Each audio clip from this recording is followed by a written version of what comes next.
Un sueño saludable y reparador es regenerador y fuente de energía para las personas. El dispositivo antirronquidos SL70 de Beurer les ayuda a usted y a su pareja a conciliar el sueño, dormir de corrido y comenzar el día con energía.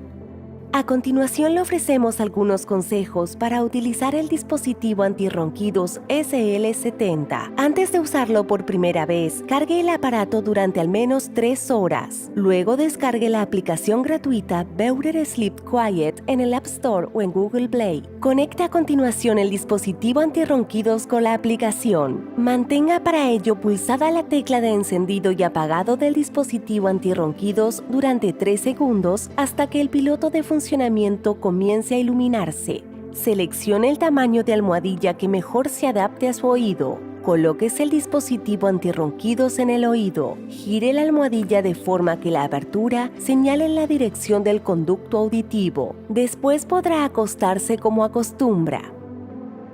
Active Bluetooth en su smartphone para transferir los datos registrados a la aplicación Beurer Sleep Quiet. Pulse la tecla de encendido y apagado del aparato durante 3 segundos para apagarlo tras levantarse.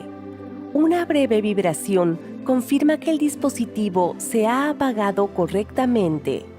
Siga las instrucciones de uso y de seguridad. Un sueño saludable es más importante que nunca. Conciliar mejor el sueño, dormir de corrido y comenzar mejor el día con el dispositivo antirronquidos SL70 de Beurer.